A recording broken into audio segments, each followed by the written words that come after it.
भारत सपूत YouTube channel पर आए हुए समस्त जिज्ञासु महानुभावों को पुनः साधुवाद करते हुए आज की प्रस्तुति को आगे बढ़ाते हैं और आज की प्रस्तुति में आपके साथ साझा करते हैं प्राणायाम उद्घात।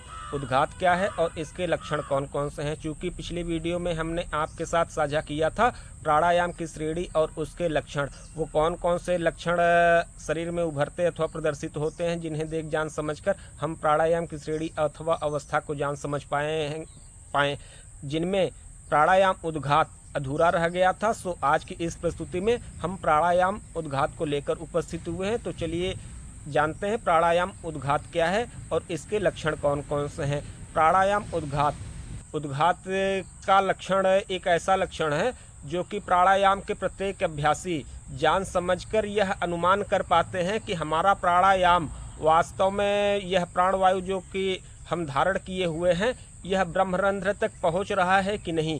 प्राणवायु का ब्रह्मरंध्र तक पहुंचना उद्घात ही एकमात्र प्रथम लक्षण है जिन्हें जान समझकर हम अपने योग की आगे की यात्रा अभिप्राय मार्ग को प्रशस्त करते हैं।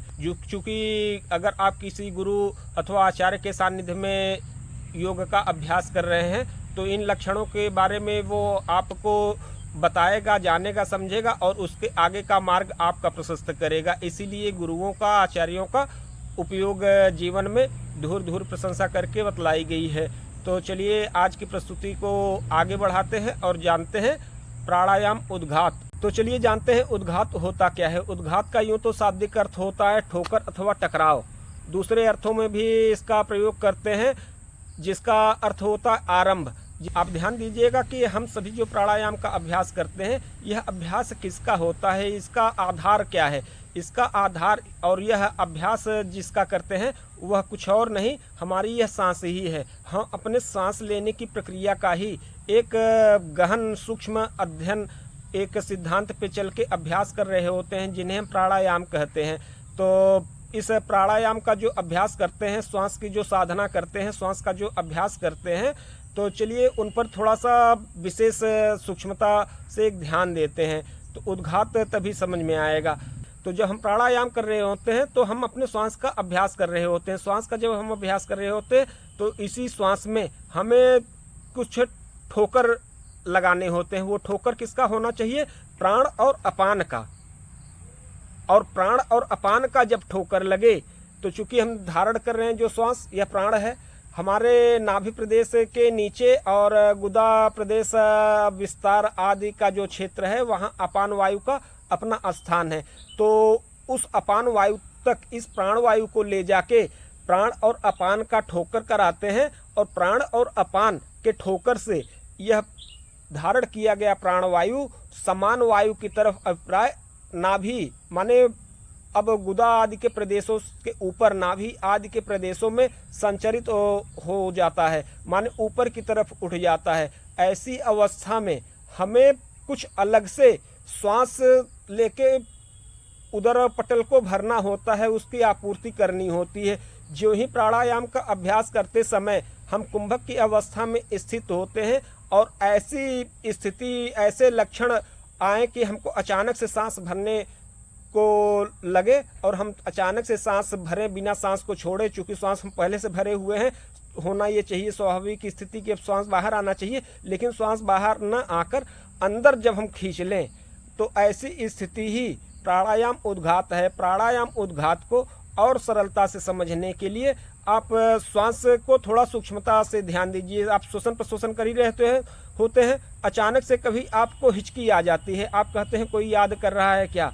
कोई याद नहीं कर रहा होता है, या याद कर रहा होता है तो उस याद के पीछे हमारे ऋषियों मनीषियों ने ऐसा क्यों कहा, हमारे पूर्वजों ने क्यों कहा, ऐसी लोकोक्ति क्यों है कि जब हमको हिचकी आती है तो लोग कहते हैं कि कोई याद कर रहा है। उसके पीछे का एक साइंस है, उसे किसी अन्य वीडियो में आपको बताएंगे, अन्यथा आज का यह वीडियो काफ़ी लंबा हो जाएगा।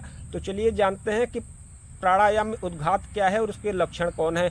उद्घात को और सरलता समझने के लिए श्वास का उद्घात क्या है जरा सा उसे समझते हैं।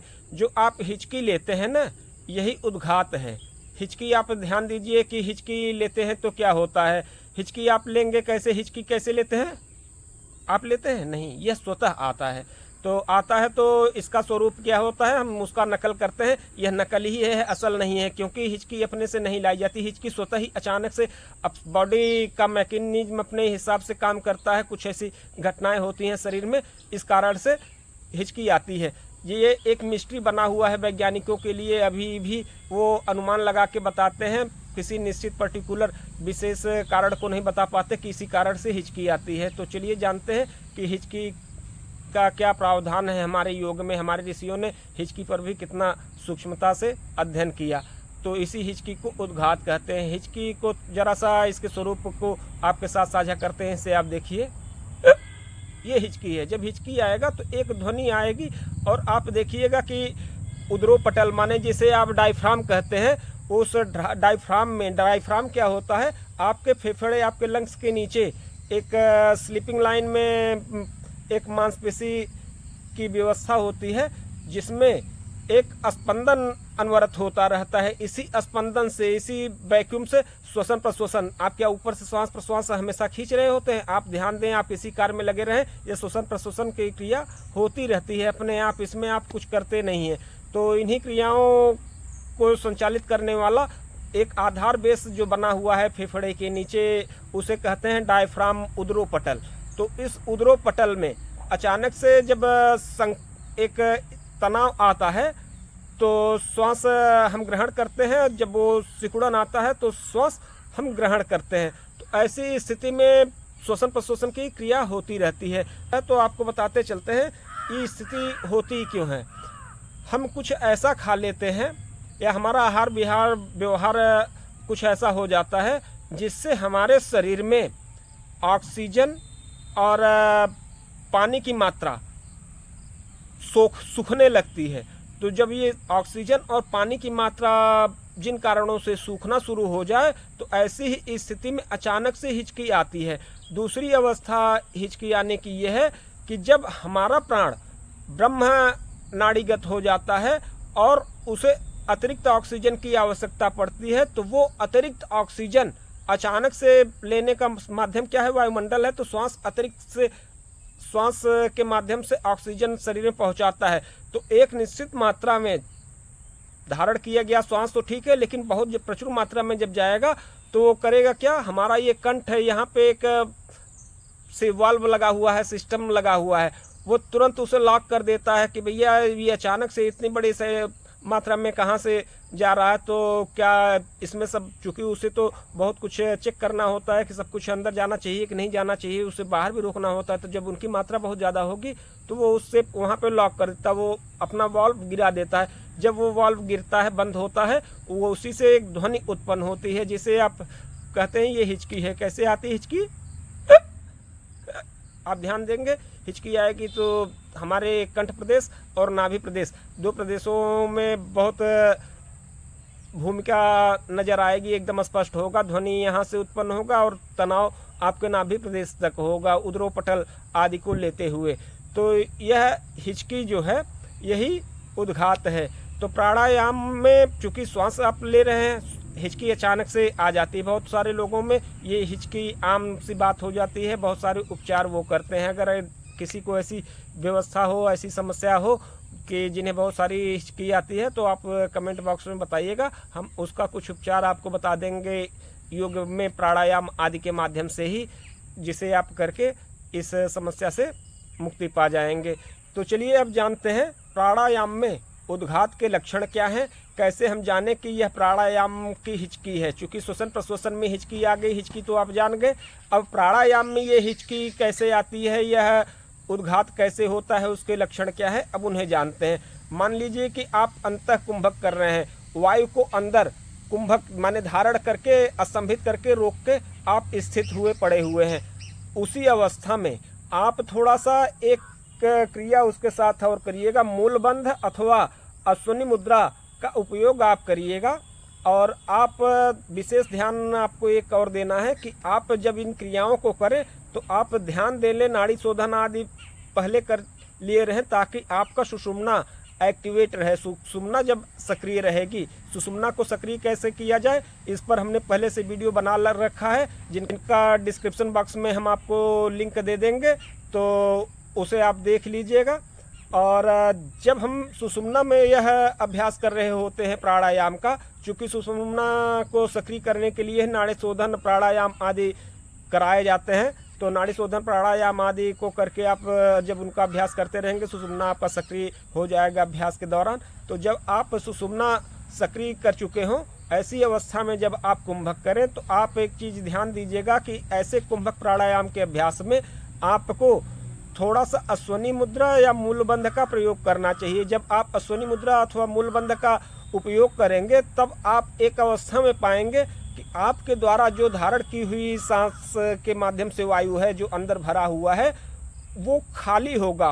वो किन्हीं अन्य प्रदेशों में, जिन्हें आप कहते हैं ब्रह्मरंध्र, अभिप्राय ब्रह्मनाड़ी, जिसे आप सुषुम्ना नाड़ी भी कहते हैं, उनमें प्रवेश करके आगे की यात्रा कर लेगी। तो पहले से भरा हुआ वायु का स्थान कम होगा। जब वो स्थान कम होगा, उसी स्थान को भरने के लिए बाहर से हमारा बॉडी पुनः श्वास को अंदर खींचेगा, एक वैक्यूम की तरह।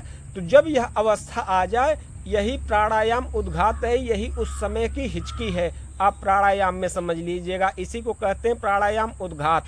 तो पहला उद्घात लगना और उसके पहले आपको 12 मात्रा कर लेना, यह निकृष्ट अधम प्राणायाम की श्रेणी है। और उस समय आप फिर 12 मात्राओं को पूरा करें, और उसके बाद जो दूसरी हिचकी आपको आ जाएगी, उद्घात लगेगा, यह मध्यम प्राणायाम की श्रेणी अथवा अवस्था है।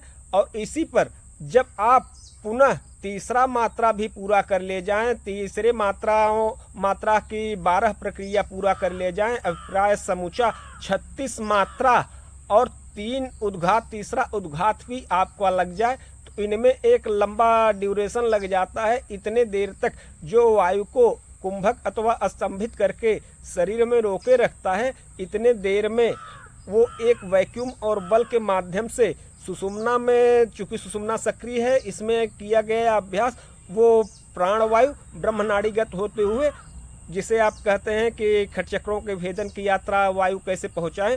तो खटचक्रों के भेदन में प्रथम साधना वायु की ही साधना होती है। उसके बाद नाद, बिंदु आदि बहुत सारे योग हैं, उन पर अभ्यास किया जाता है।